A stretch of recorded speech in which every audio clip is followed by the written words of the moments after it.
Hello and welcome to Banned Books Conversations, where radical readers discuss prohibited prose. I am your host, Tonya Todd. Banned books are works that have been removed from a library shelf or school curriculum. Over the course of Banned Books Week, this series will cover 7 different books, the reasons they were banned, and the value in reading them. Today's book is the graphic memoir, Genderqueer by Maia Kobabe. What we're doing isn't so much a book review, but a panel conversation about genderqueer as a banned book. But before we get to that, let's meet today's radical readers. Ria, please tell us a bit about yourself and what you do. Hello, thank you so much for having me on, Tonya. I'm so excited to talk about banned books and genderqueer specifically, and excited to talk to other guests as well. So what's there to know about me? Smash the patriarchy, release the dongs, go listen to Femme on Film podcast, go listen to Pop Guerillas. I do podcasts, and yes, I'm thinking there's going to be some rants happening in this discussion. We are all here for the classic Ria rants. I'm going to try and not to. I'm going to try and I've got some notes and I've really thought some things out, but I think my brain might get away from me. My mouth, I guess, might get away from me during this discussion. Now, we know what smash the patriarchy means, but for those who are not in the know, explain release the dongs. I know, I keep on saying it and people are like, you don't just want men to walk down the street taking their trousers down, do you? No, that's definitely not what I want to do. Do not take any of your clothes off unless it's consensual, all right? It's more about equality within the media that we consume, which, interesting, there are some dongs in this. And why women always have to be naked or have their bodies exposed or be sexualized, and we don't get the equivalent with men. Penises are not offensive, they are just penises. If you're going to show a woman's body, let's show a man's body. Very well put. Gregory, tell us about yourself and what you do. I like to see man's bodies more frequently than women's. So there's that. There's a segue. Yeah, exactly. I'm a writer and a teacher. I teach in an MFA program, and I've designed some courses, and I'm an avid reader. I consume a lot of media, and I run writers' workshops. So I work with a lot of writers, and my goal is, helping people find voice on the page. So the whole banned book topic is rantable to me, because I'm so against censorship of any kind, just so against it. Voices are important and stories are important, and I'm already ranting. So and this is one of the many reasons that Gregory is my most treasured mentor, and why I do so many of the things I do, because he pushes me forward and encourages me to get out there and do things. So I appreciate you for being here, Gregory. Blake, tell us about yourself. Yeah, thanks. Hi all. I'm Blake. I'm a student. My undergrad was psychosocial studies, and I'm about to start an MA in psychodynamic counseling and psychotherapy. So I'm very interested in thinking and talking about identity and belonging. So I'm really interested in this story. And yeah, I came through Comics in Motion through Chris and Dave's VHS Strikes Back, and I've talked with Ria before on Indie Comics Spotlight about books like this, similar books about like autobiographies and sexuality and identity. So I'm really looking forward to it. Thanks for having me. And I'm really glad to have you here. This is the first time I'm getting to meet you, but these conversations are an opportunity to meet new people and get different perspectives. So I'm very glad to have you here. Thank you. So Gregory, you touched on it a little bit. Why don't you tell us what prompted you to participate in the banned books conversations? Not this book specifically, but the conversations as a whole. And I apologize, the dogs are part of my life, so we'll keep probably hearing them throughout the conversation. I am against censorship of any kind. I think books and media need to be available. We're doing great on the internet because there's all kinds of content that's available that wasn't when I was growing up. And I think discouraging people from writing, discouraging people from sharing their stories in any way that shuts down someone's conversation and self journey, for lack of a better term, I just think it's just wrong. So we need to hear many voices. We need to be open to a diversity of story and experience. I'll tell you, I attended Columbia University for my undergrad as an adult. I went back in my 30s, and I read the canon. It's what you do at university. Unfortunately, the canon is pretty much all white guys, right? Dead white guys. And at the time I was there in the 90s, there were some professors trying to at least bring in other voices, but really the whole structure was old white guys, old straight white guys. So for me, I never, or very rarely, saw myself on the pages of the stories I was reading. And when that happens, your voice gets shut down because you don't think there's a place for it. So because of that, as I've read more and learned more, and as I've become a teacher myself now, one of my goals is to make sure that as many voices that want to be heard get to be heard, at least on some level, even if it's only in the classroom. And the writing that individuals are doing, whether it's published or not. We're making some progress, but it's minuscule. It's almost like lip service right now. It's like the trendy thing as opposed to doing it for the right reasons, the good reasons. We need some of the trendy thing to get things started, but it's still not enough. So I'm just anti-censorship, and I know everything I try and do is about presenting in my own writing, presenting gay characters who are just characters. Like, they don't have to come out, they don't have to explain who they are, they don't have to apologize for being who they are. They're just characters who are gay and having an experience. And so that's one of my radical ways of trying to change the conversation as well. So. And remember, even small movements like this can create ripples. So I know it doesn't feel like we're doing enough, but if we're doing something, there's a potential for more to happen. Absolutely, yeah. How about you, Blake? What prompted you to participate? Other than being able to talk to you for the first time, I think some of my research interests through my studies have been right-wing politics and conservative Christian fundamentalism, authoritarianism and hegemony.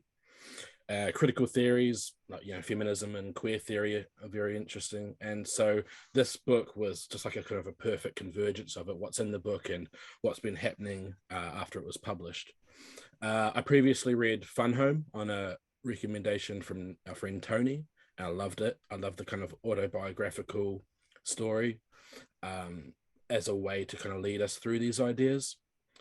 And so it was just another chance to talk about a kind of an autobiographical graphic novel in this way, politics and all these things that just, it's what gets me going, really.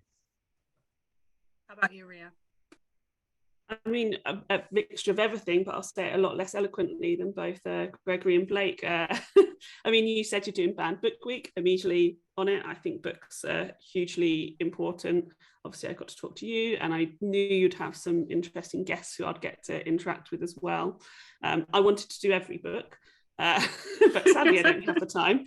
And I just think, reading books in general I feel so strongly that books are for everybody, and I think that it's so important, and I think that it's an opportunity to hear so many different voices and experiences. And I completely identify with you, Gregory. I've been talking with friend of the pod, Ada, about doing Dickinson, so the TV show, and I was talking to her about poetry and how where I grew up in England, my education, all of our poets are old white men, usually to do with the war, or Shakespeare. Shakespeare's great, but there are other poets, more contemporary poets, and ones that aren't crusty old white men. And it's the same, my education was Dickens, Charles Dickens. I hate Charles Dickens. I think Charles Dickens is a pile of shit. And I think there are many more interesting things that children and young people could be learning at school. Sort of going off a bit now. But, I think specifically with books and young people, I think it's a fundamental right that children and young people should have access to books, and all types of books that show and tell you about all different things and all different voices. I think that they facilitate a widening of your world. They facilitate discussions, and we shouldn't be scared of those. There are things that I'm often not comfortable talking about. One of the things I learned about in therapy is that you shouldn't be scared about uncomfortable conversations. That's fine. It's, you know, it's how you're doing those conversations, and it's how you then think about all of this sort of stuff. And I think that banning books is wrong. And I think that it's I'm not going to get into a rant yet because you've got more questions, but we'll talk about the sort of people who I think ban books and why I think they are bad people. But books rule. There you go. Can't say it better than that. Books rule. So regardless of whether you guys think that it's okay to censor books or ban them, Blake, have you ever been offended by a book? No. Only I feel like if it's been poorly written, then it offends me as a reader. Like it will make me angry and I'll just stop reading it. It's similar to like movies, you know, if the writing is ridiculous, I just can't continue. But no, thinking back, I don't think I've ever been offended over content. So offended by poor quality, not by the subject matter. Exactly, yeah. How about you, Ria? I was trying to think really long and hard about if I've ever been offended by a book. And the answer is no, but I'm often offended by the conversations around a book. So I was trying to think of, is there a book I'm offended by? And I'm not offended by the book. I'm offended about how the book has been interpreted. For example, Lolita, which is, I feel the conversation has got away from what the book is really about, and the book isn't about sexually assaulting young children. It's about many other things. It's not, and in the conversation for Lolita, for example, has moved away from that and about whether he is a hero, an anti-hero, and all of this sort of stuff. So it's the conversations around things that I get offended by, especially when things are taken out of context. I also do get offended by poorly written books. Funnily enough, I don't think offended was the right word, but when you asked us if we're offended by a book, also what popped into my head is 50 Shades of Grey. Now, I'm not offended by the book. Yeah, James, go for it. Absolutely go for it. I mean, your books are awful, but hey, well done you. But I am annoyed at the representation of somebody who has experienced abuse and how that is put on the page. And then what are the conversations around that? Oh, he's allowed, Christian Grey is allowed to be like that because he was abused. All of this, so it's more the conversations around poorly written books that execute ideas poorly that I would say offend me. And Gregory? No, I've never been offended by a book. It's just that simple. I mean, I just haven't been. Even it's interesting. Even the poorly written stuff, it doesn't offend me, but I tend to stop reading. I'm not going to invest my time in something that isn't engaging to me. There's well-written stuff that isn't engaging to me as well, and I sometimes stop reading. I don't have a problem with things like 50 Shades of Grey or whatever. Good on them. I agree with you, Ria. It's like, okay, so you're having this experience that makes no sense to me, but okay, good for you. You know what I mean? I don't know, maybe something I write will have that same experience and people can react to it. I'm not offended. I agree. I get offended by some of the conversations that happen. I get offended by, the Christian right's take on things and this utilizing of, I'm in America, and so it's that, we're really being abused. So many of us are being abused by this current political movement. And so that to me is offensive. And yet I also believe in the freedom of speech. So even though I'm offended by it, let's have the conversation. Do you know what I mean? It's like, what else can you do? But we're humans on a journey. And so the best we can do is have a conversation and then maybe an argument about it. And, and that's another whole other conversation. So a book itself offending me? No, I'm occasionally shocked by things that are incredibly graphic, or characters that are incredibly abusive or mean. Sometimes that's hard to read. It's shocking. I'm currently, for a class, I'm taking I'm on my third master's degree, and I'm reading Naked Lunch for one of my courses by William Burroughs, and some of it's a little shocking to me. The whole drug culture is something I'm not that familiar with, but yeah, but offended or no, you read through it. So. You mentioned that you're in the US, as am I. Blake, where are you? Yeah, I'm in the UK. I'm originally from New Zealand, but I've been in the UK for a long time. Yeah. And Ria? Yeah, I'm in the UK as well. So we don't have quite the same issues as you do in terms of banning books. It's interesting though, thinking about what Gregory was saying, because we've seen it recently with the kind of mourning period of the Queen Elizabeth. All these kind of patriots, as you were, who are all about free speech and the kind of wokeness of cancel culture and all this type of thing. And now you're getting people dragged off the street for calling Prince Andrew a nonce, or having signs about abolish the monarchy and that type of thing. So, they're not too bothered about it. I mean, it's not a big surprise, is it? They're not too bothered about cancelling people when it goes against their narrative. So it's very fresh in our minds at the moment. Ria and I have been on Discord. Do you know what? Funny enough, I thought, am I going to have a rant and Blake will be in it about the monarchy in this conversation because we're talking about banning stuff? And I was like, no, Ria, don't do it. And look what you've done. just giving a bit of local perspective, that's all. Right. And that's why I asked. I was in a group last night and I ranted about abolishing the monarchy. You did. So, come on, tell us. Yeah, it's like it's the perfect time to do it, right? End on a high note, 70 years, let's move on, right? And my rant was about, there was this image of all of the royals in the succession line together. And it was all these white people who are going to continue white supremacy. Anyway, so yeah, I had a bit of a rant about that. But it has nothing to do with me. It's not my life at all. Isn't it perverse though? Like, we're talking about this abolishing the monarchy here, where in the States, like, for all of their kind of it's all about freedom and independence, they really are kind of getting horny over having a king themselves, a god emperor and Trump. For what it's worth, our flags are at half staff right now. They are. For the Queen. They are. It's offensive to me. Why? Only because we threw off the cloak, right? So anyway. Like, have people forgotten what American independence was about? Right. Well, when you're not allowed to teach history in schools, of course, things get forgotten. Mm-hmm. Yeah. Right. Yeah. Which brings me to, are there valid reasons to ban books? And we're going to start with Ria, even though I'm pretty sure I know your answer.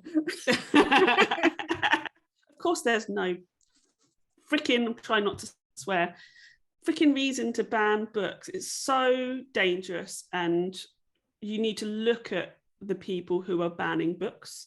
The majority of banned books is driven by right-wing white people. I would say they're extremists.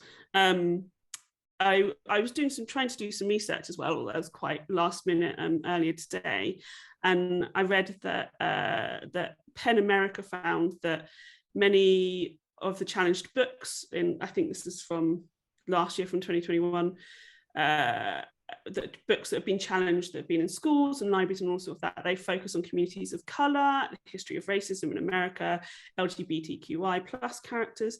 And all you need to do is just hear that and see that statistic, and you know exactly the type of people who are banning books and why we need to fight against it. And banning things specifically, I mean, I have got a bit of a rant about banning genderqueer specifically, but banning books that talk about things like sexual content or exploring identity, it doesn't stop people and young people from being sexual, from exploring their identity. All it does is make them have to do it in darkness, basically. If you read a book that's got a bit of sex in it, I can guarantee your teenagers are doing more than what's in that book. Like, we all know horny, hormonal teenagers. They're away all over the place, right? A book doesn't make them do that, but it might help them understand that it's okay to do that, or how to do it safely, or how to do it consensually, or maybe actually that's not the kind of sexual pleasure that you want. You think you're doing it because you have to, but actually, as we learn in this book, it's so much more complex than that, and it's just dangerous. It's so dangerous. I'm not reading any of my notes. Really should be, because some of them are quite eloquent. It's so dangerous to ban and censor books and content. And also, I think if you're a parent and you're all like, oh, I don't want my kids reading any of this stuff in school because they might talk about sex, go be a fucking parent. Go parent properly. You're a shit lazy parent. And I can't handle that. I just think, who are you? You're such a selfish human being that you've brought somebody else into this world and you can't even be bothered to parent them properly. And you're too scared of books because you can't have a conversation with them about history, about racism, about gender, about sexuality, about sex. Just, ugh. Not eloquent, but you get, no, you should never But ban I get books. your passion, yes. And I did expect that most of the guests would have the same attitude about this, but it turns out that that has not been the case. And I also appreciate that, because it's good for us to have the conversations about why some of my guests don't believe that all book banning is bad. And some of the situations that they brought up. One person brought up a book that made me stop and reconsider. In the end, I decided, yes, I still don't think it's okay to ban books, because who gets to determine that? And what do we use to determine that? I think it's a slippery slope once you start banning things. If I don't want to read it, I don't have to read it. And I don't think that we have the choice to determine what other people are allowed to read. That said, it was still a good conversation, because it made me reaffirm why I believe what I believe. And it's not a book that I want to see on the shelves, but I don't think it's my right to remove it. And that's the thing, and it stops conversations. Exactly, you could have a conversation with somebody now saying, I don't agree with that book being on the shelf, but here are the reasons why. You tell me why you think it should be that, when we ban things, we stop having these conversations, or these conversations aren't as fruitful, or we can't learn from them, or they're, like I said, done in darkness, and therefore it stunts us as a society, right? How about you, Blake? Do you think there are any valid reasons to ban books? No, not ban, but I think it's a difficult one, isn't it? Because I think any society you've got, and I mean, this is with our kind of it seems like we're all in this kind of critical theory realm where we are always dealing with the boundaries, like where are the boundaries? And in a society there's always going to be boundaries, and so like there's like limiting access perhaps in some way as an option.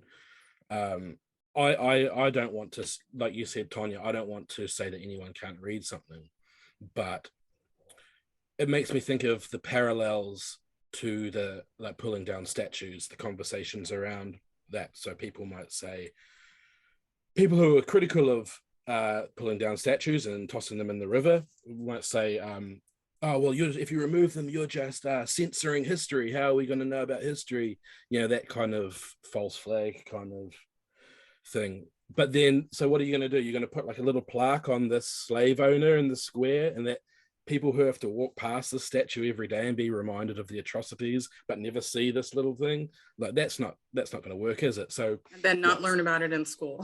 Yeah, exactly. But so what some people might say, oh, well, don't destroy it, put it in a museum of horrible people, and you can go there and you like learn it. You can still see it still exists, and you can go there and see it for your kind of various reasons, but then you get your education about it. I don't know what the answer is there, but I do know that you have rare books, special books, and you go to the library and you need to get access to them. There's lots of parallels, like with gun control and that, like who has access to guns. I think that information should be available, education should be available to everybody. I'm interested in a conversation on how that might work, because it's easy for us to say, like, have a sweeping statement, but then there's always going to be a little example, and unfortunately I don't have one right now, like one of your previous guests may have done, but I'm always interested in the gray area. So I don't know if anyone else has some ideas around that. But one thing I would say, though, is I think that in recent times, it's been really good to see things like content warnings, trigger warnings, and when, like in a public service announcement at the end of a show that has like suicidal ideation, and they'll have like a helpline, that type of thing. I think have the information out there, but also have some like support around it, like, so help lead people to ways to, like, okay, you've given them this information, now what can they do with it? And as a society, we should be more fostering like extra avenues to go, and what you do with it. I like the idea of having a support system at the end of it, like, go here if you need assistance with these topics that we covered in this book or in this show. I like that idea. What are your thoughts on this, Gregory? I don't believe in banning any book ever for any reason. And I believe we should all have access. I have a problem with parents saying they should get to decide what their kids read, because if you're raised in a house with a set of beliefs that limit who you are as a human being, and they don't give you access to any other information, then you're fucked. And you spend your lifetime searching, and then you realize all along you weren't alone. There are lots of young queer kids who commit suicide because they feel isolated and alone. And one of the most gratifying moments I had was when one of those kids discovered my first book, which was 50 Fabulous Gay-Friendly Places to Live, which at the time was leading edge, but now we have the internet, so it's kind of useless. But that I got an email from a kid who said, I didn't realize there were places where there were other people like me, but I came across your book in a library, and it gives me hope for my future. It was like a 15, 16-year-old kid. So, feasibly in our current climate, that book of mine, because the word gay is right in the title, could very well be banned from a library or taken off a shelf or burned or whatever. And that kid might have committed suicide because he thought he was alone. Not that my work is that powerful, but just the idea that realizing we're not alone is important. My niece is another good example. She was reading well above grade level as a very young child, and she was very, very interested in adult topics. She came in as an incredibly old soul, I think.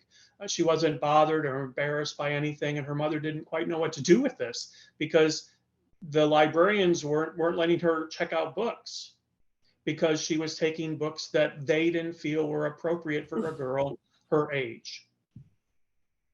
And to be fair, I mean, before she'd hit puberty, she had read lots of stuff about sex and lots of books that contained content that parents might consider questionable.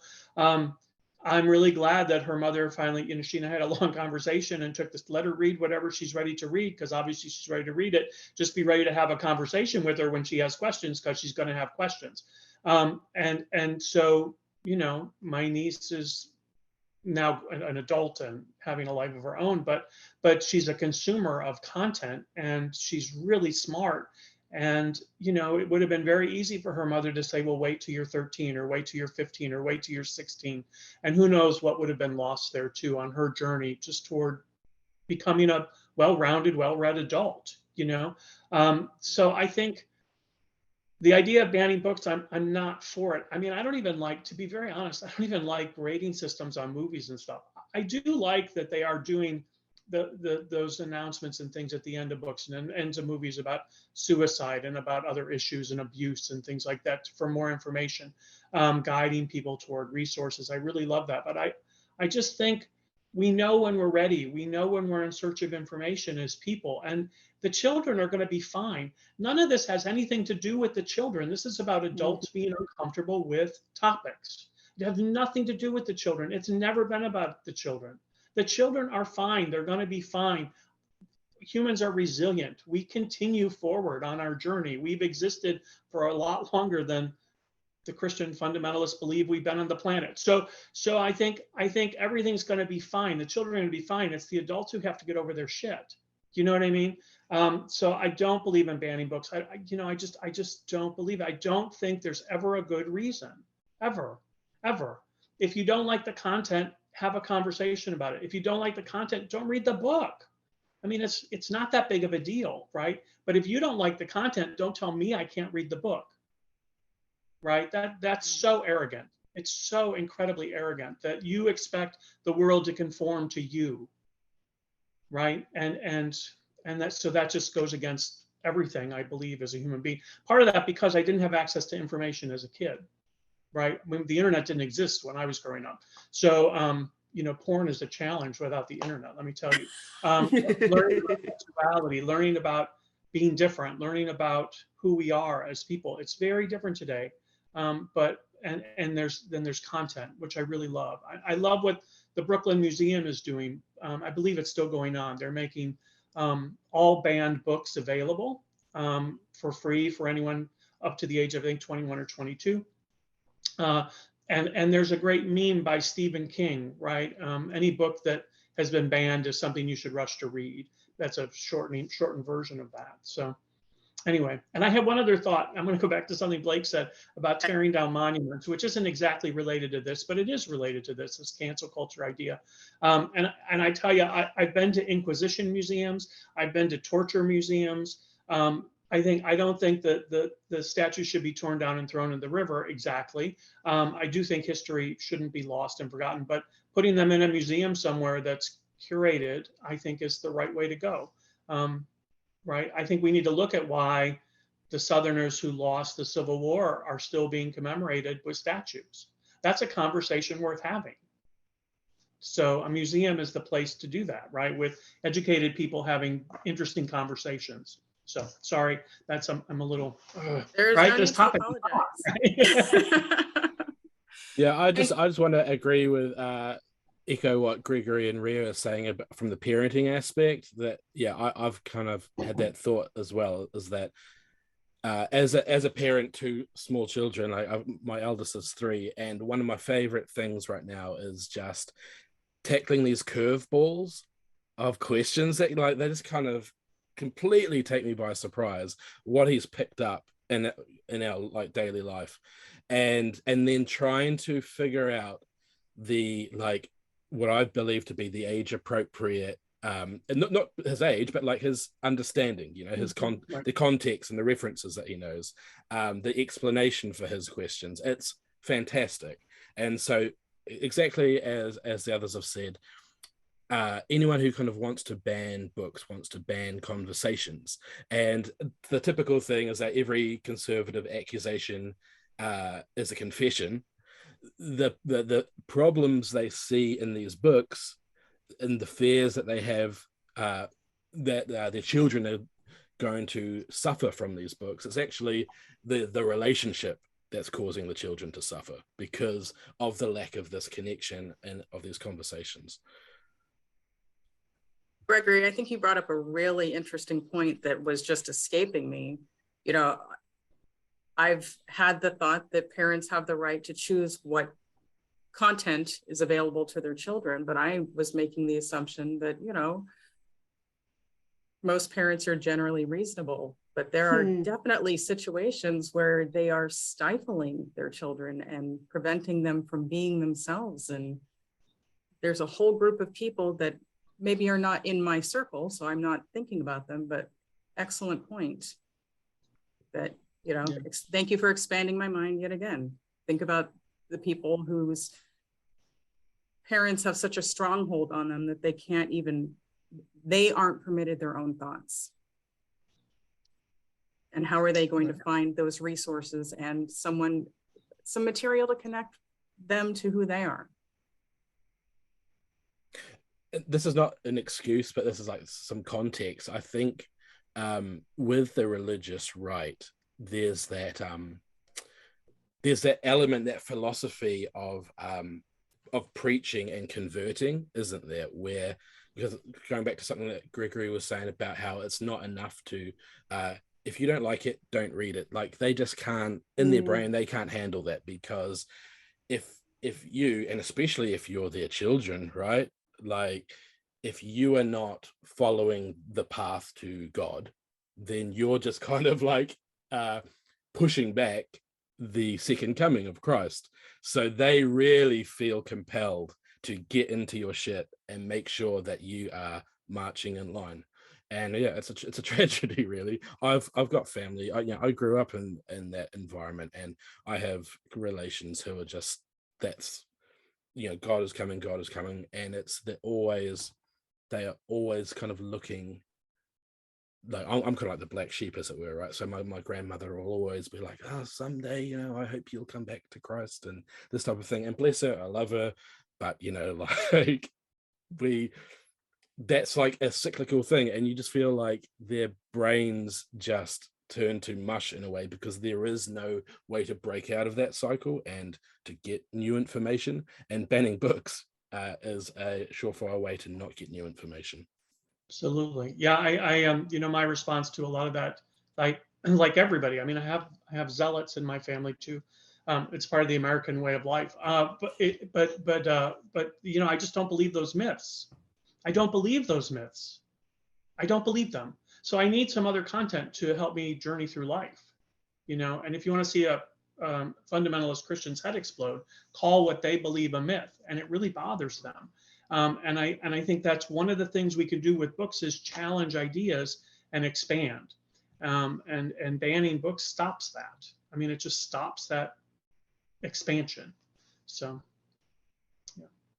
So Gregory, we're going to start with you for this one. You're the educator here.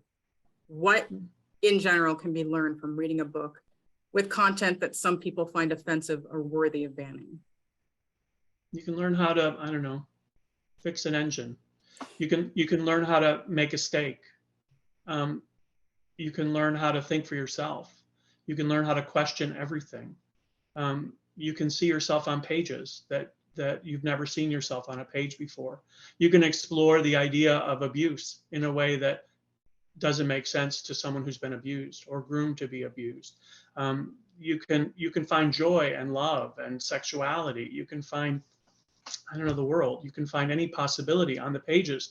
And what's so interesting is there are lots of books that are banned that one group thinks are good and another group thinks are bad, in all directions. Do you know what I mean? This isn't, we keep bringing up the fundamentalists, right? Because they're in the news right now. I mean, that's what they are not the only ones trying to ban books at all. They are not. They are not the only ones who try to ban books. So there are lots of educators who decide this is where the line is. There are lots of people that in little tiny subtle ways keep other people from consuming content.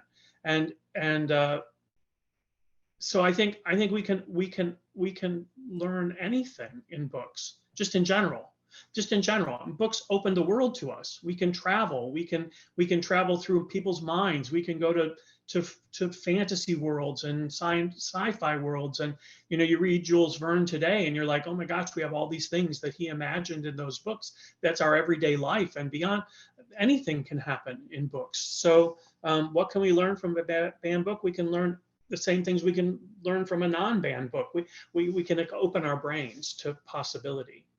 But I also think when we set the limit of banning a book, we're teaching other people that it's okay to ban books in the future, and that's even a scarier outcome. So by taking that away as a possibility, as a thing, we also change the power of language in books, I think. How about you, Blake? Yeah, I love that. I think, information is just nutrition. Another aspect is how we relate to one another. And there's a great big. Do you know the YouTube channel Big Think? There's a great video there by the psychiatrist Dr. Gail Saltz, and she reveals that through brain studies there seems to be structural differences, in the brains of liberals and conservatives, like if you believe in a binary, like a political binary like that, and where they can predict that 71% certainty whether you're a liberal or conservative, depending on how your brain structure is activated or triggered by different inputs, like novel information or emotionally charged information. And the point of the video is to advise that when talking to someone from across the aisle, as it were, you're more likely to reach them if you can frame your argument through a stimuli that triggers those specific parts of the brain that dictate their belief systems and their processing systems. So, like, for example, you might, as a liberal, you might want to frame your talking points through things like security and loyalty, whereas a conservative talking point could be conveyed through some new peer-reviewed research, like novel information that helps the person that you're trying to have a conversation with, to get them to like engage. And this is like my long-winded way of saying that in attempting to understand other people and their experiences and what motivates them, we're not just learning how to better relate to them or the wider community, but we also have the opportunity to learn more about ourselves rather than isolating ourselves. And so to ban something because you don't agree with it, like, stifles your ability to relate to the people that you desperately want to reach out to. And Ria?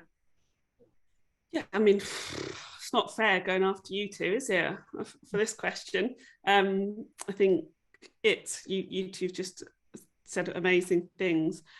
In terms of what can be learned from reading a book that's banned, for me, it's about hearing other people's voices and learning from other people's experiences. I think I talked about this with Alison Shelton, actually, in the Where I'm From poem, but one of my friends, so I'm a feminist, I'm a feminist, I believe in equality for everybody, all of that sort of stuff. And one of my friends turned around to me and said, your voice is important, but sometimes your voice needs to be quiet. And ever since she said that to me, because I think intersectionality is hugely important, ever since she said that to me, it's made me realise how important it is for me to seek out people who have had a different life to me, who are a different race, who are trans, all of the things, all of the stuff, I'm full on equality, and go and seek out those voices and listen to them and learn from them, be uncomfortable with some of the things they're telling me about my own privilege, my own voice, where I can learn, where I can become a better person, where I can just move to the goddamn side and listen to them, just listen. And I think that's why it's so important. Even if you don't agree with content in something, people deserve to have a voice. And so by finding it, it's up to you whether you're offended or not. You get to choose whether you're offended. So you know what, just don't, like Gregory said, just don't read it, don't engage with it. Let somebody else, let a bi man who is not fully is not full body abled read a book about somebody like them. That I don't understand why you would go out of your way to say other people cannot read this content just because it makes you uncomfortable, or just because if you're, and I agree, it's easy to pick on fundamentalist Christian right and say it's them doing all this, but it's not. And that's not terrifying as well. That's such a terrifying concept once you start getting your head around it, that it is people that you potentially know who'd go, oh, you're not allowed to see this content. And I think that some of those conservative right-wing Christians learned that when in Texas, when they said we want all challenged books removed. Well, guess what was on that list? The Bible. Yeah. Which means that there are people who are not Christian adding books to the banned books list. So I don't want to vilify stories, one everybody. They are. I don't want to vilify any one legends group, because everyone has the potential to be guilty of this. Yeah, of course. And if you don't like that shit, like, I'm sorry, it happens. Don't go to the museum. Like reading genderqueer. One of the reasons it's not deemed suitable is because there is very few, by the way, sexual scenes. Go to a bloody museum and see how sexy all of the people were in history. They're all banging each other. They're all getting their vaginas and vulvas and knobs out. Like, just so none of your kids can go to a museum. Don't go to a zoo then, because I've been to zoos loads and I've seen monkeys wanking and I've seen a giant elephant dick. So, just don't expose yourself or anybody in your life to any of these things. Just don't bother doing it. Like, I can't. I've got a bit off topic. Talking about elephant penises. That's okay. I know who I invited on the show. But you know what I mean? It's sort of like, if something if that offends you, then you shouldn't go out in the world and you shouldn't see anything, because it's all around you, by the way. I mean, you had children, again, talking about parents specifically, so you know that you had sex, right? And that's how you produced your child that you're now making into a terrible human being. Like, so you're just never going to say to them, we gave birth to you. Like, who are you? I don't even know where my point is now. I'm just annoyed and angry, and I want to be more. I want to be more succinct and say intelligent things. So I'm going to stop. No, I know what you're saying, and it's like, it's kind of gross, actually, the irony where these people, like I say, I follow a lot of the right-wing stuff and like QAnon and things like that, how they have this thing about sex trafficking and that, but like this thing about like banning the books, banning information, and like not having these conversations, it's very possessive, isn't it? It's like you're too scared to let your child out into the larger world systems of social conditioning.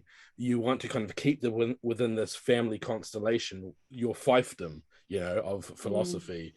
And it's very possessive. And so, yeah, just the parallels between those things, I find interesting. Yeah. Well, humans are the only creatures, it seems, that really learn from storytelling. There are other creatures who learn from mimicking, but we learn from hearing stories.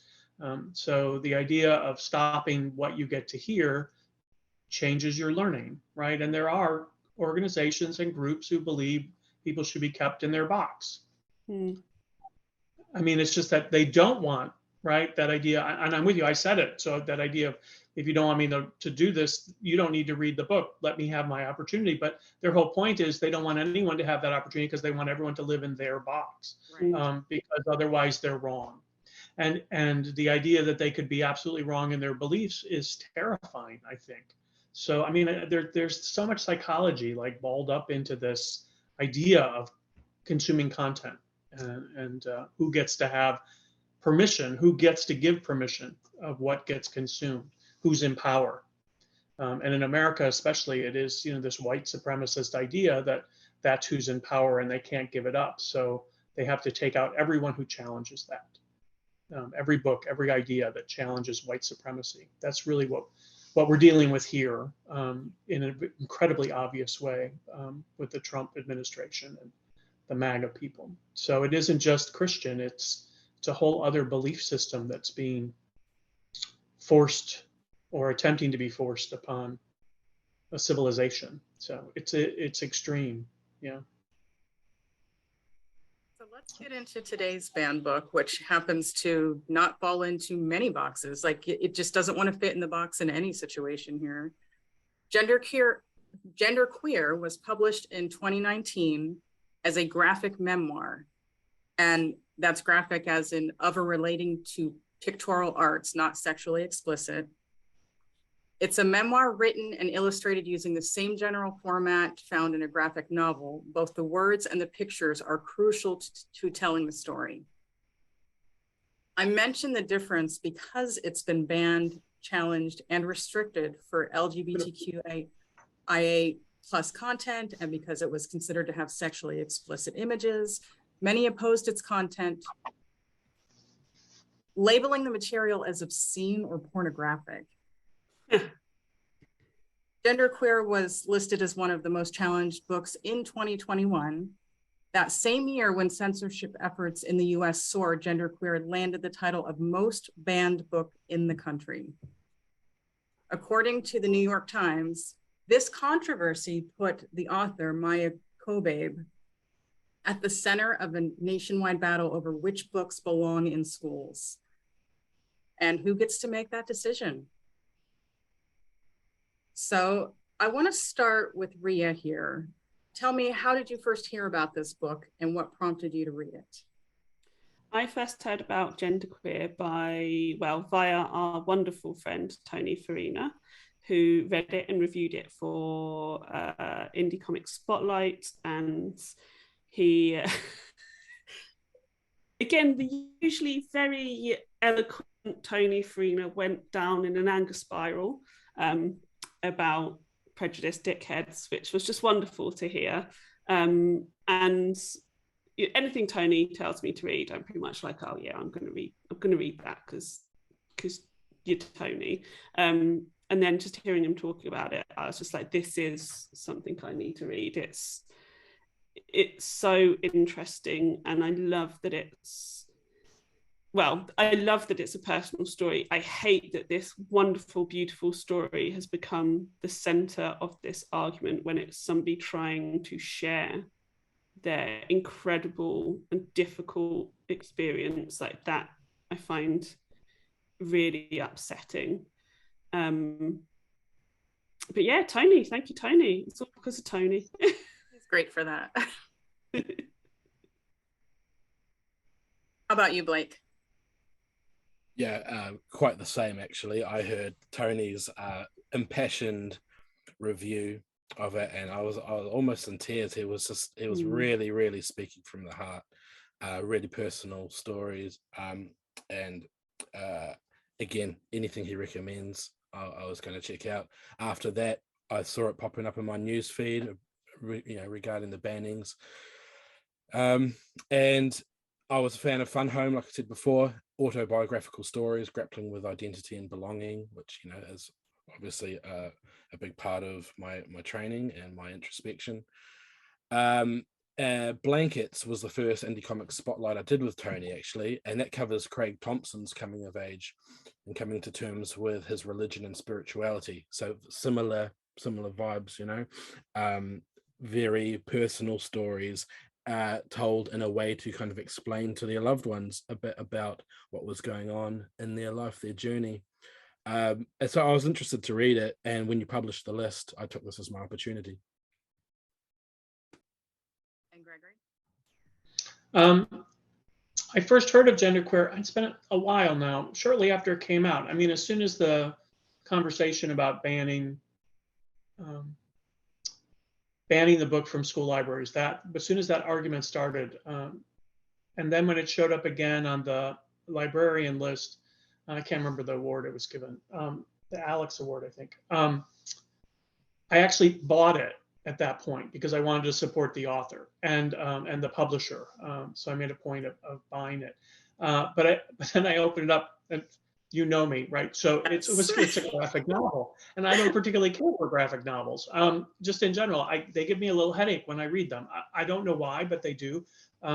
We've done some graphic novels in our writer-reader group, and I just don't care for them. I never liked comic books as a kid either, and so I could admit that out loud, I guess, even though I'm talking to Tonya, who loves comics and graphic novels, but she knows, so it's not a surprise to her. So I didn't actually read the book, and when the list came around and you invited me to participate in your series, my first choice was something else. And Genderqueer was number 2, and she said, well, I'd love to have you on Genderqueer, and so I read the book. But I hadn't read it until right before we did the panel in the last 2 weeks or so. So, I'm happy to be supportive of things even when I don't really care for them. That's part of being in the community, right? Where we support each other, right? We don't always agree or like or whatever, but I still bought the book, and I think I checked it out at the library at one point too, because it's good for books to check them out of the library. So I checked it out of the library, and I kept it for a few days, and then I returned it, but I didn't actually read it. So don't tell the librarian. But anyway, so books get returned without being read all the time, I'm sure. But anyway, so that was how. And when Tonya, you know, I love Tonya. And when she said, well, I'd rather have you on this panel, I said, okay, you know, I'm there. Whatever you want me to do, I'll do for you. So, and I feel like I've grown and expanded my mind because of it. So, and I've met some lovely people. So that's all good, right?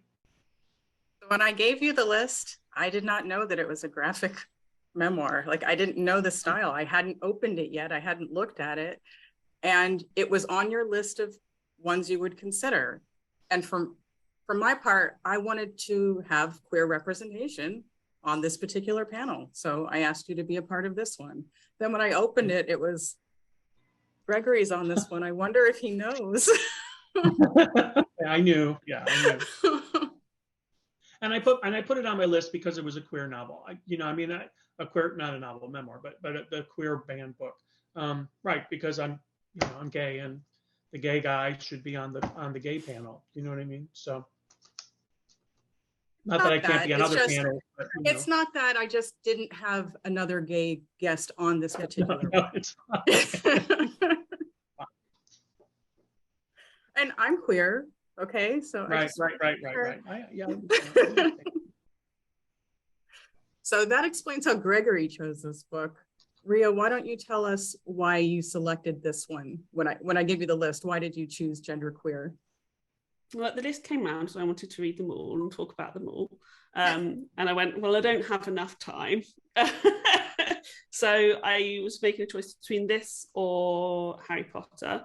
One of the reasons I want to talk about Harry Potter is I would say I used to identify myself as a Harry Potter fan, but I am not a fan of the turf who created Harry Potter, and I wanted to have a discussion about that, and I wanted to have quite an in-depth and difficult discussion about that, just so everybody knows trans women are women, and I will not have a debate about it. I know not in this room, but I mean in general, and I would just like to say it. It's something I'm very, very passionate about. And me too. Yes, good. Yeah, I mean, I presumed that would be the case, but I could feel myself getting wound up about it, and that's not what I'm here to talk about. But I also knew that one of the other guests you were having would be wanting to talk about Harry Potter, and I thought, you know what, let's just let them go, let them have it. And as I said, genderqueer was on my reading list after Tonya talked about it. I had read about it, and I really wanted to read it. I have very limited time, so it's like, hey, this will force me to read it. I can say I can't go and do this thing or watch this thing or do the laundry because I've got to focus on this because it's important to me and I want to talk about it. So you allowed me to have space to read the story, and I love this book, which we'll talk about in a bit. So I'm very, very pleased that this was my choice. Well, for what it's worth, we do have queer representation on the Harry Potter conversation as well. Good. How about you, Blake? Why did you choose this particular book from the list? Yeah, I've probably answered this a little bit in my previous discussion where I really liked, the autobiographical graphic novels about identity and belonging, Fun Home and Blankets, things like that. I really love the critical theory aspect of my psychosocial studies degree, kind of learning about hegemony, power, patriarchy, heteropatriarchy, all that type of thing, queer theory. One of my lecturers who's queer told me a very interesting thing, to think of queer. She said, think of queer as a verb, and that really kind of changed a lot of the way that I thought about things, because it gave me a kind of language for this criticism of society. And I feel like once you buy into the ideas around social constructionism and things like that, these binaries or these labels kind of just become really abstract and obtuse. And so while I live a very cisgendered heteronormative life, I see myself as queer in ways that I like to queer the boundaries of norms, societal norms. So stories like this are really interesting because I love the life. I love looking at the life on the boundaries and trying to blur those boundaries and just be more inclusive in general. So talking to as many people as possible from as many different backgrounds as possible, which is why I kind of dive into these panels, I guess, because it's just such a diverse group of people with interests and impassioned speeches. So I definitely wanted to be here for this. So thanks for having me. So we'll start with you for the next question, which is, what was your reader reaction to this? And did you learn anything? Yeah, well, like Gregory, I'm not a big comics book reader. Like I'm kind of adjacent to the comics in motion verse, although I'll thrust myself in because it's such a lovely group of people. But the nature of the story, I think these life stories, being someone who's interested in therapy and also anthropology, ethnography, I just love real people's stories, and so it hooked me in straight away. And like those other stories I've mentioned before, it's just like a small story. It's not these big bombastic epic adventures that you're kind of used to in comic books, although I know it's much more than that. It really reeled me into like the inner struggles of this person and coming of age stories, but told from the queer perspective, not these typical stuff that we see in popular media.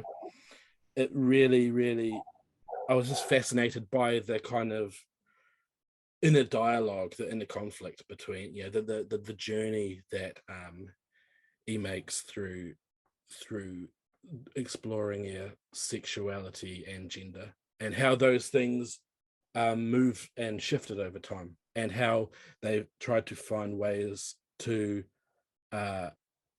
communicate it to people and still struggle to communicate it to people. So it was really, really moving. How about you, Gregory? Sorry, the dogs are going a little nuts over the neighbors. I did enjoy the story for a lot of the same reasons that Blake just talked about. I like the human journey. I like seeing the journey of others. I read a lot of memoir, just in general. I'm not really a fan of the autobiography of biographies, but I like autobiographies and memoirs. I read them a lot. I like to see how people had the journey. And people, like right now I'm studying film. So I've been doing all of these autobiographies, a lot of them on audio, on Audible, of screenwriters and people who've made famous movies telling their story, because I'm curious about how they got their movies made and what journey they took to get there. So I feel the same way. And I mean, my whole adult life, really, because I didn't gain access to books until I really became an adult. But my whole adult life has been about coming out stories and finding people like me and finding people sort of like me, but different. And hearing the queer journey and the queer story. And so this story resonated with me because in a strong way, because it's a coming out story, but it's a very different type of coming out story than the traditional gay male coming out, which I've read a lot of, because white gay males coming out, that's what the canon in gay literature is, right? So it's nice to read a story that is slightly different and that explains gender nonconformity in a new way to me, and that explored pronouns in a new way to me, and not only talking about pronouns, but talking about the emotional stakes of pronouns, the emotional stakes of her period, the emotional stakes of, and I apologize, I used the wrong pronoun for Mia, but that idea, right? The emotional stakes of Mia's journey, right? I just, to me, that was wonderful, to take the journey with and to learn something about a different person's way of life and experience that now I think makes me a better queer person, because I have a better understanding of someone else in my community. And that to me is the price of admission. It's worth it. It's worth the price of admission. It's worth what the Ria, graphic novel, worth the graphic part of it. Yeah, absolutely. Right. Well, you do what you have to do, right? So, So I got from a teacher, I asked people to do things all the time they don't want to do. So I did the thing that made me a little uncomfortable. I'm okay with that. I can do it. I can handle it. But yeah, along the way, on the story part, it was engaging for me. Even though at times there were images that were hard for me to read because of her design. But that's right. That's my challenge with graphic novels. So that's not about this piece. So anyway, yeah, it was impactful for me. How about you, Ria? This is your time to shine, girl. I mean, you're all unsurprised. I've mentioned it about 5 times already that I loved it. I thought Maia's story is incredible. I think it's very rare that we get to see a story like this so plainly told, so raw. And I found some bits difficult to read because there are things that he talks about that are really important to people that I know.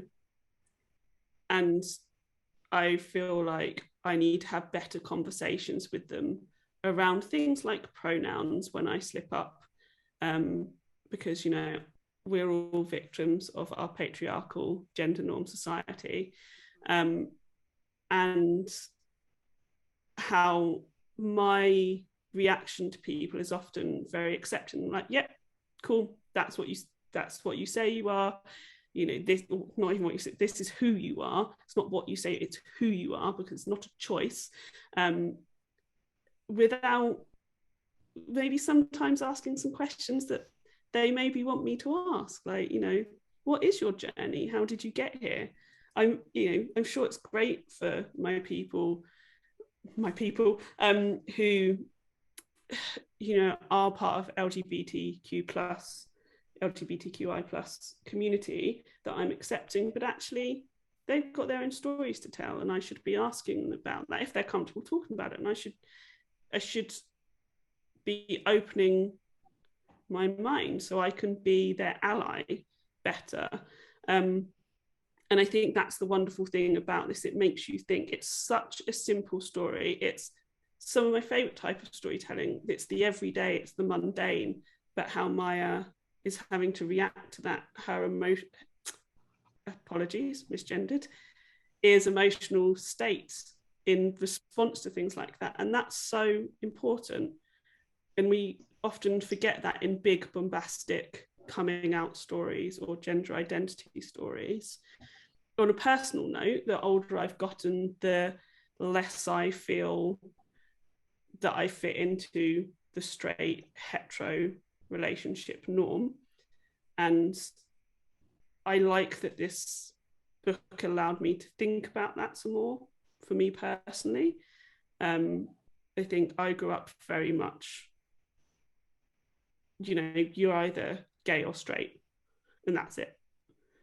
And that's I'm cool, about to get a whatever. toaster. Yeah, you know, like whatever, like, and that's cool. But like, kind of, it is just very, they're the two channels you get to go down, right? And the older I've got, the more I've educated myself, the more I've listened, the more I've met new people, I've realized it's complex. It's more complex like that. And in fact, for me personally, it's more complex than that as well. And this book allows you to think about those things whilst telling a really personal story. And it's also, I just found it, I love graphic novels, I love comic books. I can often find them too difficult to read. And I love that the way this story is presented, the story is presented simply for you. It's clear, simple imagery that's telling a story. I mean, that makes it sound like a 3-year-old's drawn it and stuff like that. But I mean, as in, the imagery isn't complex when it doesn't need to be. And it enhances the words. And it allows you to stop and think. You know, there's an image where there's the snake shedding their skin, and that could just be words, or it could just be an image, but the two together make you think in a slightly different way about what he's trying to say. And I think that's really clever. And I love that he talks about the impact you can have on other people around them. And again, that's, you know, somebody who absolutely feels like they're in a minority can change other people's lives. I think that's really important. I think that sums up this book. I think this book can absolutely change people's lives who read it. So we've been talking a bit about slipping up on pronouns. Before reading this book, were all of you aware of specific pronouns and how to use them? Yes. Yeah, I was. This is a point where I've been thinking about kind of discussing this, is that just to reveal that I have to admit I find them difficult. Just because they're not a part of our regular language, and so it feels awkward to me, but it's a really interesting learning opportunity for me because I can transpose it to people who might want to ban books like this, right? Who don't want to have these conversations. My awkwardness and my uncomfortable feelings shouldn't impinge on someone's identity. And just as Gregory's drawn on like that, he finds sometimes reading the comics uncomfortable. That doesn't stop him from absorbing the story. And I think that's really important. It links to something that Ria was just saying for me. The combination of the images and the story is really interesting, because I would think that, like, from someone who was either closeted or didn't know that they were, but were working through that journey, there's so much kind of control and needed, and the finer details. And so one of the things that I feel like the illustrations provides is showing how much of these little details people focus on. And you could link that then to pronouns, that small details where we feel like, whatever, like it makes a big difference to people. And so it's worth working towards. To quote Brandon Mead, who does it hurt if you do it? Who does it hurt if you don't? Yeah, beautiful. Yeah, the thing I got about pronouns, I've been dealing with it as an educator for a while now, and it's so much easier when it's an online classroom, when things are written, because I have notes about my students, and so I can refer to them, and I can edit my response to them, and right there's a moment. But when you're standing in front of a classroom, it's a little different, because you're having these moments, and then you have to try and remember, and I feel so conscious of it, and also so uncomfortable that I'm going to screw up, right? Because I want everyone to feel included and welcome and part of the community, whatever that community happens to be, even if it's just a community in a classroom. And I know there are other people in the room that are uncomfortable with they, there, or a, er, or whatever the choice has been. So there's that too. And when you have multiple pronoun choices within the classroom, that makes it difficult too. But then it becomes like a name. And so I'm going through all of this now, because one of the things I did get out of this memoir was at the end, when he's talking about the pronoun idea, that it's okay to make a mistake and apologize. We get lost sometimes, and then we do something wrong, and then we're afraid to apologize because we're human and whatever. So I love that sort of nudge, that it's okay to make a mistake, right? We forget people's names when we meet them all the time, that sort of thing, and we're afraid to ask their name again because we feel like, so the idea of asking again or apologizing, letting them know that you're trying, I think was helpful to me to hear on a different level. So yeah, the pronoun thing it's just beginning.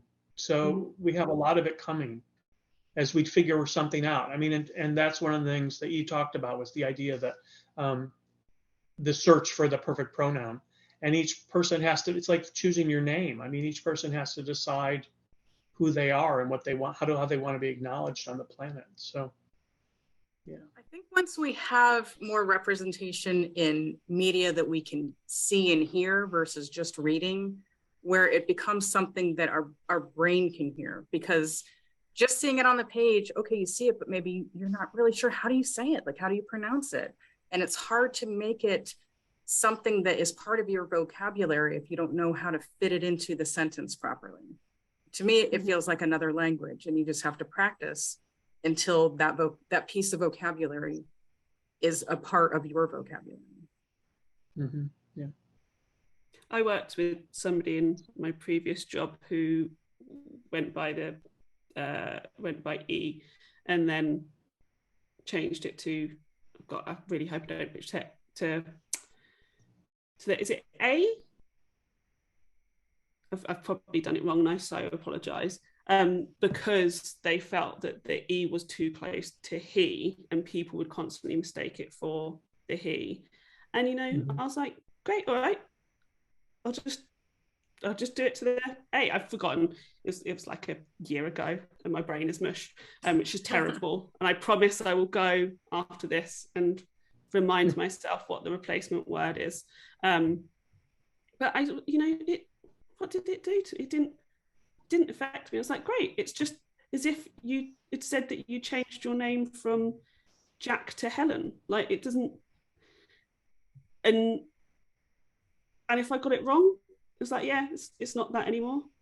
Good, make me feel uncomfortable. Not uncomfortable because they were amazing. They were amazing.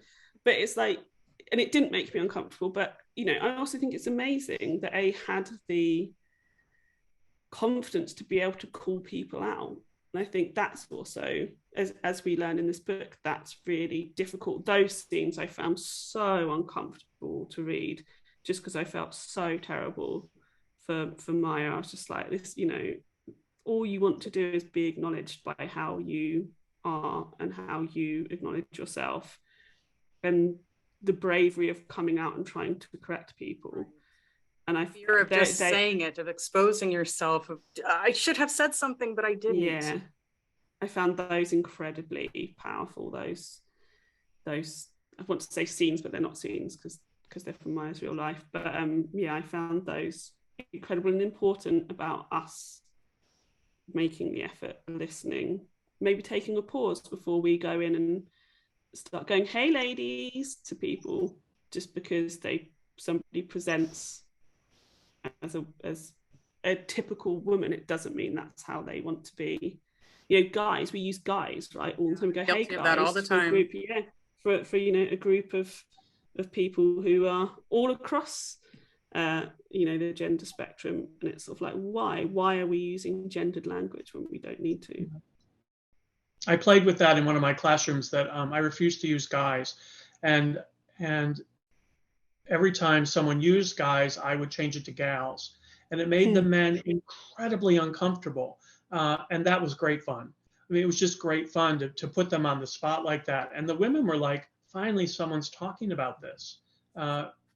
And in the end, we still use guys all the time. It's because it doesn't really mean that anymore. It's taken on some other language, y'all or whatever. It is. But yeah, the gendered language, right? And at least English, we're not working with right. I don't have the right word for that, for the laws and lays, right? So right, gendered language, that is right, where every word has a gender. Right? I'm learning French right now, and it's like, wow, everything is specific to the gender. Right. So much is dependent upon that. And language is just such a crucial part of knowledge and understanding, isn't it? I don't know the exact languages, but I remember learning about this in my course, where we have different gendered languages and you try and cross-reference an object. So a key, the lecturer used a key as an example. And so in a masculine language, if someone was to try and describe a key, it would be strong and useful. And from a feminine language, someone might describe a key as feminine and dainty. So it's just the way that we use our language is just so important. So for people to kind of look at this as trivial, it's not that at all. And going back to that gender reversal of the kind of collective that Gregory was talking about before, when I was kind of thinking about pronouns, and I was thinking of the difficulty around it, and I thought, like, I had seen any, all somewhere, and I kind of thought, like, I wouldn't be if I would be like an any or, because it doesn't bother me. Like it wouldn't offend me if someone called me he, she, or whatever. But then I had this kind of check of my privilege where it's like, yeah, but because of the life I lead, even though I feel like I transcend labels and binaries and things like that, I still live a very privileged life. I don't have the body dysphoria or very severe kind of identity crises. So for me, yeah, that's fine. But for other people, like if they pick this thing that they feel like really represents them, then yeah, all the power to them. And I appreciate you mentioning that you are acknowledging your privilege.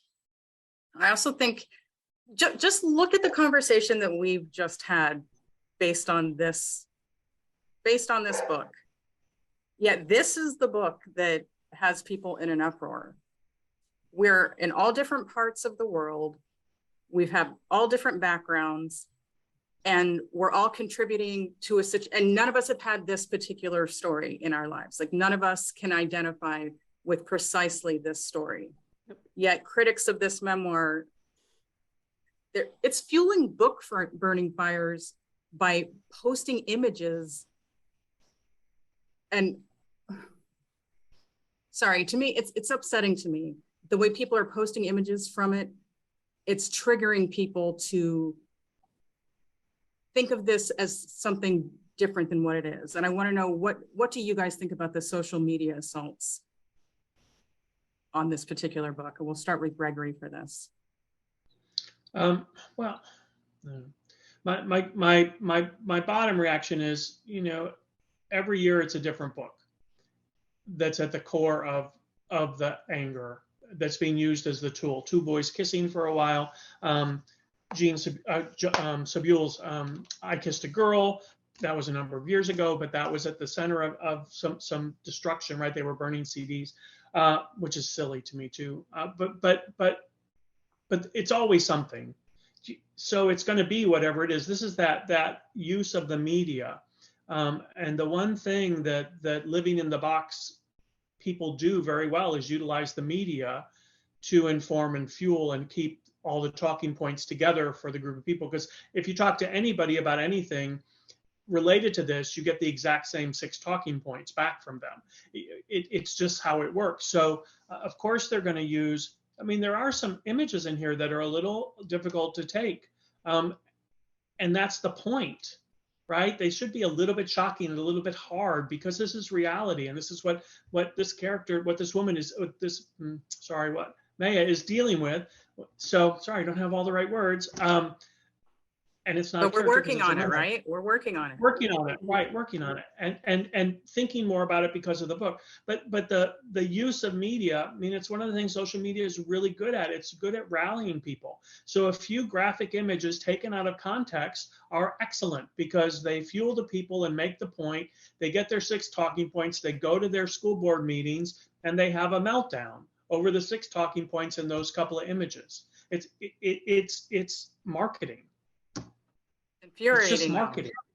Well, but it's marketing. And if you're focused on marketing, then you're not actually offended by the material. You are working an agenda. Right.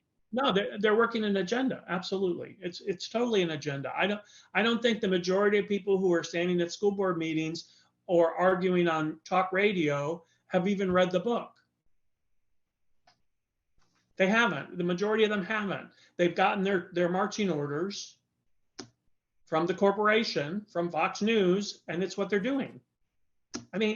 Right? So it's hard to take it seriously, but I'm like preaching to the choir. Like the people who get it, and the people who aren't interested aren't listening to our conversation. They're having a different conversation, right? We all live in our little bubbles, and the algorithm makes sure that our bubbles are getting smaller and smaller and smaller. Sorry, that's a whole other banning book idea, but right, the algorithms feed us really well, and we get the information related to what we search for, and we don't see all the rest of it anymore at all. There is no such thing as unbiased anymore.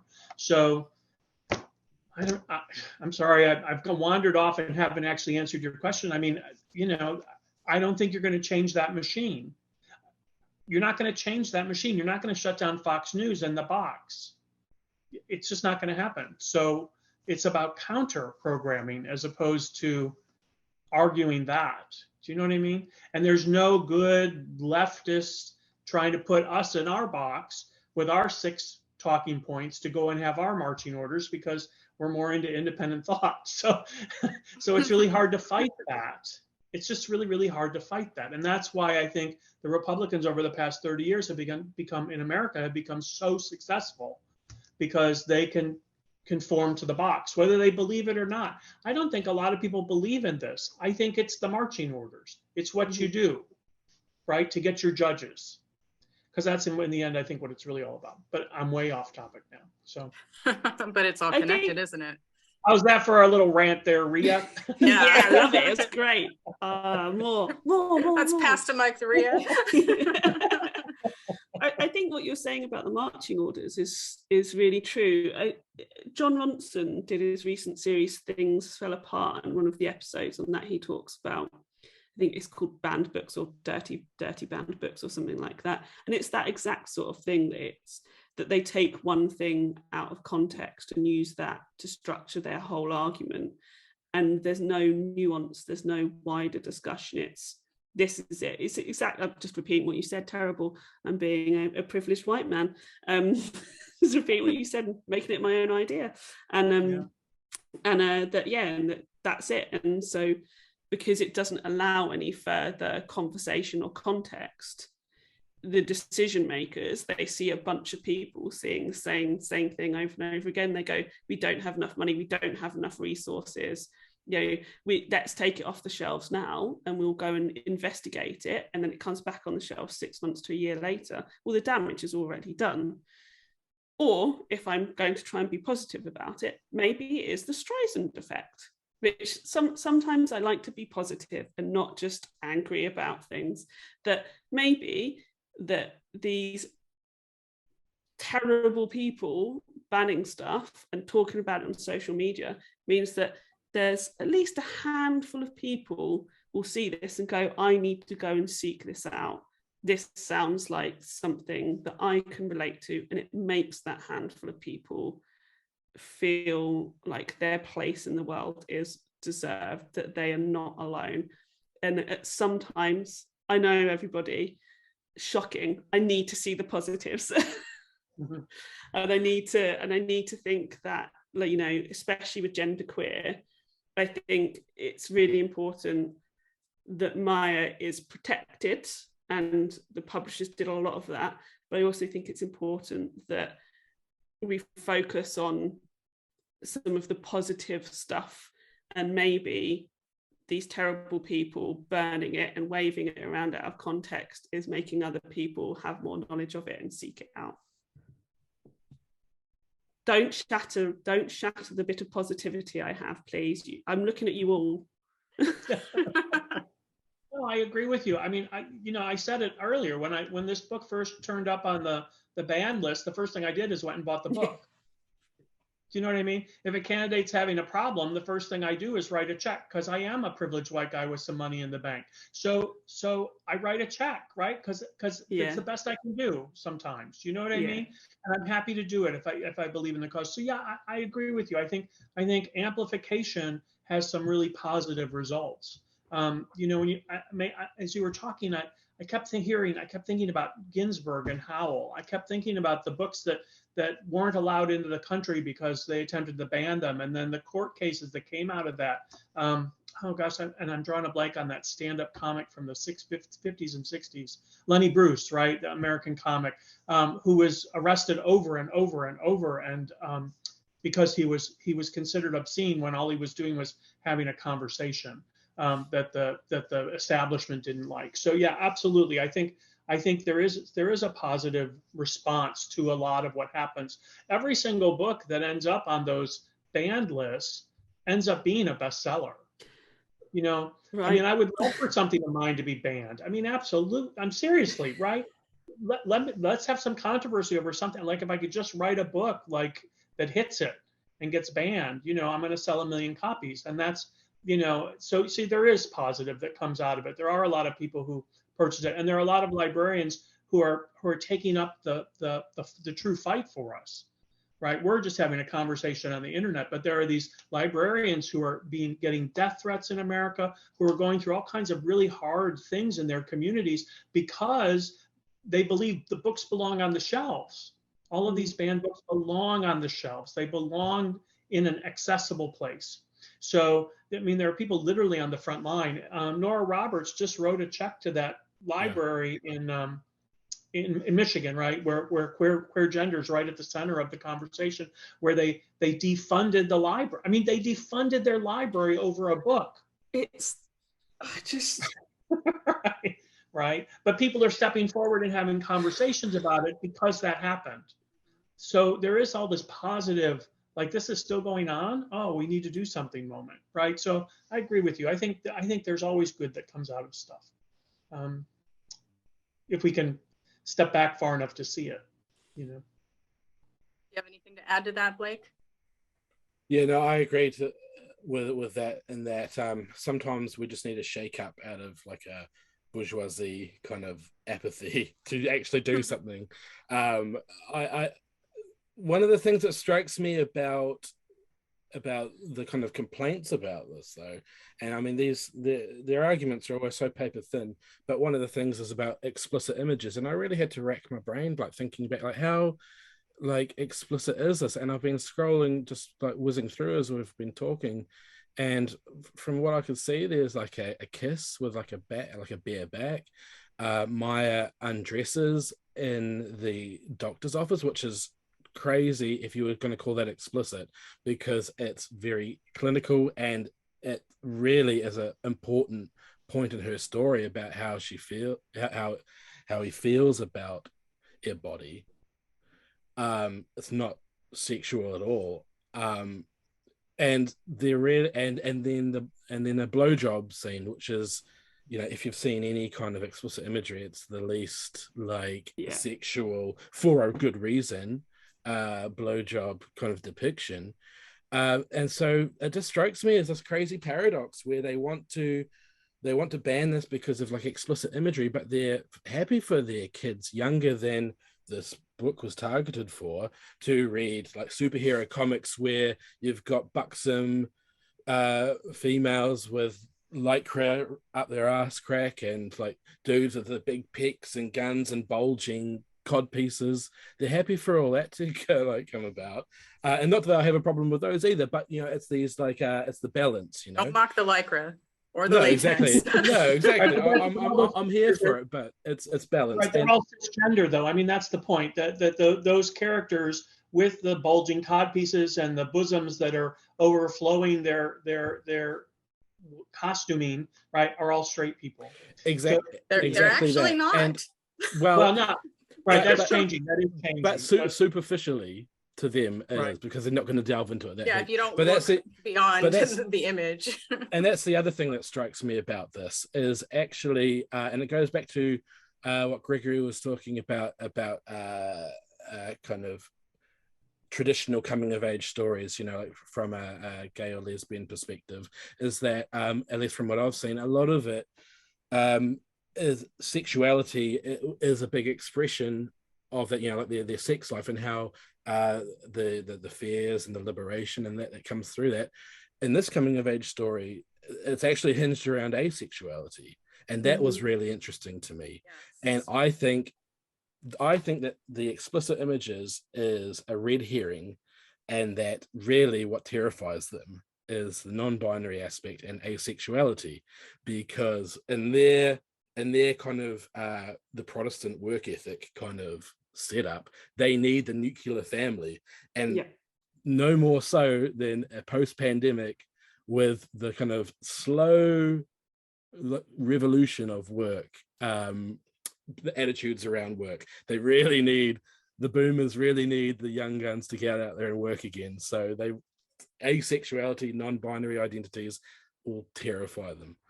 Right, and it isn't the identities, I don't think, that terrify them. Like, I think it's empathy toward people that are like this. The idea that you can that you have empathy for others, because one of the things that's come out of having empathy in the United States is that gay marriage is legal now, and that scares the hell out of them, that they're losing the battle. because people have empathy for others that aren't like them, that are non-conforming. And I think that's a lot of it. The images too, one of the things, I think one of the images, but they're not using it as a graphic, but it is the menstruation moment too. It makes old straight white guys incredibly uncomfortable. Yeah. It's like body horror in that context. Yeah. Yeah. We bleed, just, it happens. Get over it. But you don't actually have to deal with it. We do. So fuck off. There should be more conversation about it. Absolutely. People should be comfortable. Yeah. And it's not blue like the adverts. It's red. Sometimes a light red, sometimes a dark red, sometimes pillar box red.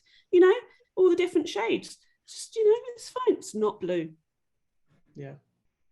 In these moments, I think back to a TV commercial in New Zealand when I was a kid, and there's a woman sitting at a table, and she starts off with, all right, here's something for the boys, and in a little picture-in-picture in the corner, brings up a racing car driving along, and she says, now, ladies, thrush, and then goes on to talk about a product. And it's just, this thing about the blue liquid and that's very... This menstruation narrative here is really interesting, but because it terrifies her as well, and of course, it's just a conversation that needs to be had. So Blake, tell us why you think it's important to keep Gender Queer available to the public. What do you hope people will gain from reading it? Well, we've talked about aspects of this already. I would just say that it's just humanizing, and just as Gregory was saying just now, it's about empathy. It breathes life into what's usually like a dehumanizing talking point in the culture wars of populist politics. It's like a guide come autobiography, so we get pulled in by the life story, but it actually is a guide not just for people who might be going through this journey themselves, but people who want to or could support those people. To give them the language and the ideas, and as Gregory says, the empathy. Beyond these kind of buzzwords and the propaganda and the memes that we see in social media, it's a human story, and that's what we consume, and that's what we need to consume more of. And how about you, Ria? I know you've definitely covered some of this, but here's your last rant for the day. I'll keep it short. Why wouldn't you make it available? Just why? I think as a society we need to look at ourselves and think about what we're doing and why we're doing things. And I think you both are complete empathy, just understand, or just not even empathy, just let somebody else have a voice. You don't, as Greg was talking about, you don't have to engage with it. Just don't engage with it, but let somebody tell a story. It's none of your goddamn business. Just let somebody tell a story. And that is what this book does. An important one, a moving one. And even without all of the gender stuff, this would be a great story. Maia's life and how Maia's had to navigate it makes it an even better story, a story that we can learn from and a story we can empathize with. But just shut up. Just let somebody tell their story. Jog on. Gregory. Well, I nothing should be banned. I think books should be about. The thing I love actually about this moment in time is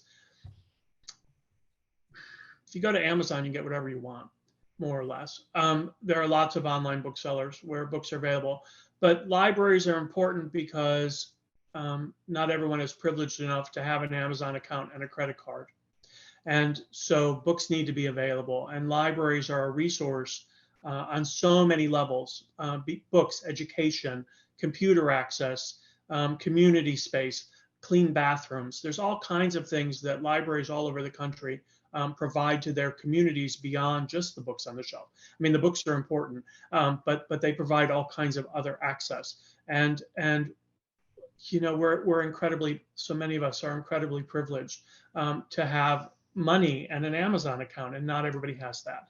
And a lot of kids, of course, don't have any of that. So books need to be on the library shelves for people who need information, who are searching for information. And so they have to be there.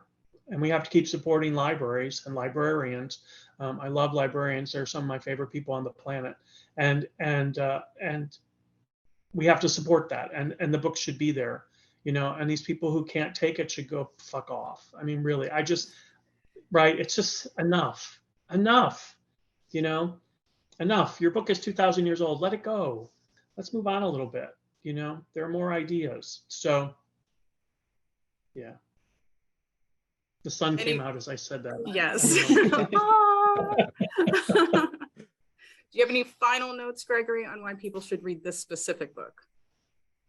I like the word empathy. I think it's important. I'm teaching a class right now on emotional intelligence, and I think empathy is important. I think understanding others is important. I think exposing ourselves to new information, exposing ourselves to people who are not the same as us, all of that's important. And this book does that.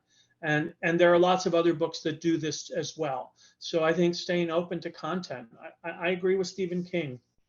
If someone's trying to ban a book, then it should be read.